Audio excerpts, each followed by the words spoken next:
राम राम जी। आत्म मंथन में आपका स्वागत है। अब हम मूलांक 8 वालों के बारे में प्रेडिक्शन कर लेते हैं। आपके लिए जो भी स्प्रेड कह रहा है, रीडिंग कह रही है, अच्छा कह रही है तो आगे बढ़ जाना, ईश्वर का शुक्रिया ज़रूर अदा कर देना। उसके बाद नेगेटिव बताता है कुछ तो मैं आपको समझा रही हूँ, मोटिवेट कर रही हूँ, उपाय बता रही हूँ, किस तरह से उस सिचुएशन को आपने संभालना है वो मैं आपको सिखा रही हूँ। ठीक है, आपने क्या करना है, उस चीज़ का इवेंट तो होता है लेकिन उस चीज़ का वेग जो है वो कम हो जाता है। तो पॉजिटिव आ रहा है तो उस चीज़ को हम इंक्रीज़ कर देते हैं उपाय करके, और नेगेटिव आ रहा है तो उसको डाउन कर देते हैं। ठीक है, उसके बाद आगे के लिए क्या करना है, आपने अपने शत्रु, अपने मित्र, उनसे किस तरह से डील करनी है वो आप इसको देख के समझ लेना, जो मैं आपको बता रही हूँ। अब हम बात कर लेते हैं संडे की। संडे वाले दिन मुझे ऐसा लगता है कि आपको अपनी मेहनत का फल मिलता हुआ दिखाई देता है, लेकिन आप इमोशनली साउंड नहीं हो, यानी कि आपके इमोशंस कुछ डिस्टर्ब्ड हैं। आप किसी चीज़ें में, सिचुएशन के अंदर से समझ नहीं पा रहे कि मैं ये करूँ या मैं वो करूँ। तो आपने क्या करना है कि इस चीज़ के अंदर आपने अपने आप को इन्वॉल्व करना है। आपने समझना है कि मैं क्या करूँ और क्या ना करूँ, यानी कि आपको आगे बढ़ने की सोचनी है, ना कि किसी चीज़ के अंदर फंस जाने की। यहाँ पे आपके इमोशंस जो हैं, दिमाग जो है आपका, वो बिल्कुल आपका साथ नहीं दे रहा। तो अगर कहीं पर भी ऐसा लगे कि हाँ ये चीज़ मुझसे सिमट नहीं रही या मुझे दोनों में से कुछ सिचुएशन समझ नहीं आ रही, तो अपने आप को कंट्रोल करके रखना। ठीक है, और अगर आपने शंकर भगवान के ऊपर जल चढ़ा दिया और आपने दूर्बा चढ़ा दी तो आपके लिए रिजल्ट्स जो है वो बेटर रहेंगे। ठीक है, उसके बाद हम बात कर लेते हैं मंडे की। मंडे वाले दिन मुझे ऐसा लगता है कि आप परिवार के कामों में ही लगे रहेंगे, लेकिन आप जिस भी काम के लिए कुछ सोच रहे हो, यानी कि कोई घर से संबंधित कोई काम कर रहे हो, परिवार से संबंधित कोई काम करने वाले हो, तो उस चीज़ के अंदर अभी डिले है, यानी कि आपके उस काम के अंदर अभी देरी बनी हुई है। तो आपने क्या करना है, आपने वेट करना है अभी कि जब आप कार्य आगे कर पाओ। ठीक है, जब आपके लिए सुख अनुभव होगा, आपको उस चीज़ में अभी समय है, यानी कि कोई भी कार्य कर रहे हो उसके बनने में अभी दिक्कत है, देर है। ठीक है, दिक्कत नहीं है, देर है। ठीक है, ट्यूसडे की बात कर लेते हैं। ट्यूसडे वाले दिन आपको हनुमान जी की आराधना करनी है, क्योंकि कोई छोटा जो है, आपका बच्चा हो सकता है या छोटा आपसे भाई बहन हो सकता है या आपके अंडर काम करने वाले लोग हो सकते हैं, वो आपको खुशी देंगे। लेकिन आपने अकेले काम नहीं करना, वो आपको खुशी दे रहे हैं, आपको सपोर्ट दे रहे हैं। आपने जो भी काम करना है टीम वर्क में करना, यानी कि आप सबका साथ लेके आगे बढ़ना और तभी अपने कामों को जो है वो करना, नहीं तो आपके लिए दिक्कत हो जाएगी। आपको सबका साथ मिलता हुआ दिखाई दे रहा है तो लाभ उठा लो, लेकिन हनुमान जी की आराधना आपने ज़रूर करनी है। हो सके तो आपके पास अगर हनुमान जी हैं तो आप उनको सर पे पहनने के लिए कोई चीज़ दे सकते हैं, यानी कि आप उनको एक टर्बन दे सकते हैं, उनको मुकुट दे सकते हैं, यानी कि कुछ भी उनको रिस्पेक्ट दे सकते हैं। ठीक है, हो सकता है गुर्ज देना चाहें, गुर्ज होता है गदा जो उनके पास होता है, आप वो भी उनको दे सकते हैं। ठीक है, आप उनके लिए कुछ भी दे सकते हैं, वो आपके काम अपने आप बनाएंगे, आपको कोई दिक्कत नहीं होगी। उसके बाद हम बात कर लेते हैं वेडनेसडे की।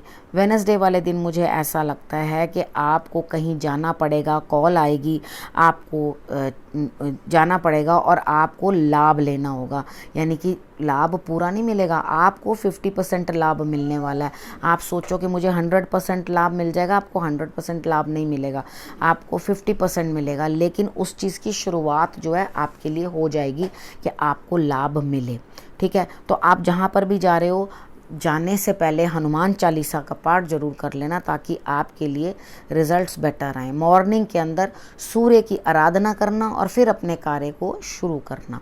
उसके बाद हम बात कर लेते हैं थर्सडे की। सूर्य की आराधना के लिए मंत्र बता देती हूँ आपको, ओम गृणी सूर्याय नमः। ठीक है, इसके साथ आप सूर्य की आराधना कर लेना।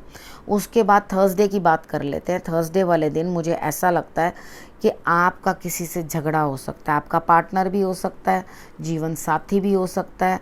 आप किसी न किसी के साथ झगड़ा करते हुए दिखाई देते हैं और उसके बाद आप मानसिक तौर पे इतने ज़्यादा थक जाएंगे, आपकी बॉडी के अंदर भी एनर्जी नहीं रहेगी, यानी कि इतना झगड़ा करने के बाद आप उसके बाद इतनी हिम्मत कहाँ से जुटा पाओगे कि आप कोई कार्य कर पाओ, यानी कि आप घमासान युद्ध करते हुए दिखाई देते हो। ऑपोजिट के साथ आपको थोड़ा तहज़ीब से पेश आना है, तरीके के साथ पेश आना है। आप लेडी हो तो जेंट्स के साथ, जेंट्स हैं तो लेडीज़ के साथ आपको जो है थोड़े तहज़ीब से पेश आओ, ताकि आपके घर में कलह ना हो। ठीक है, जीवन साथी के साथ मनमुटाव नहीं होना चाहिए।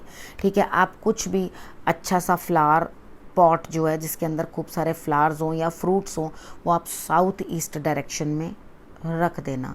ठीक है, ये प्रॉब्लम भी आपकी जो है सॉल्व हो जाएगी। कुछ ना मिले तो आलू रख देना टोकरी के अंदर कॉर्नर में। ठीक है, यानी कि साउथ ईस्ट डायरेक्शन में। ठीक, उतना भी काफ़ी हो जाएगा। उसके बाद अगली जो बात है, अगला है आपके लिए फ्राइडे।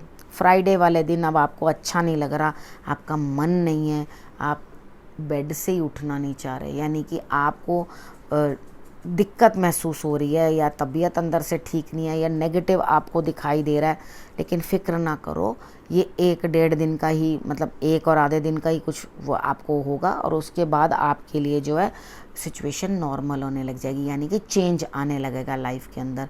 तो ये जो चेंज आ रहा है, इसके साथ आपको चलना है, इसके साथ आपको आगे बढ़ना है, तभी आपकी लाइफ में बदलाव आएगा। फ्राइडे वाले दिन इतने से जौन ले लेना, उसके ऊपर कच्चा दूध रख लेना, अपने सिर से एंटी क्लॉकवाइज उसारना, उसको 7 टाइम्स और जाके जल प्रवाह उसको कर देना।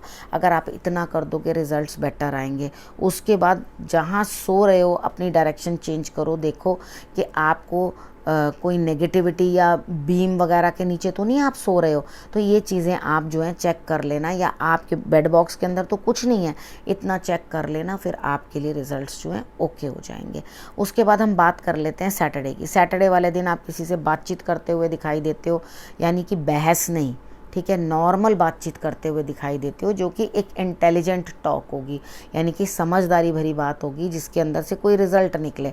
2-4 लोग मिलके आप लोग बात करोगे, किसी के साथ बातचीत करोगे, रिजल्ट्स निकालने की कोशिश करोगे। मुश्किल है रिजल्ट, लेकिन अब ये इस बातचीत का आपको लाभ पता क्या होगा, आपको वो चीज़ दोबारा से करनी पड़ेगी जिस चीज़ को आपने छोड़ दिया।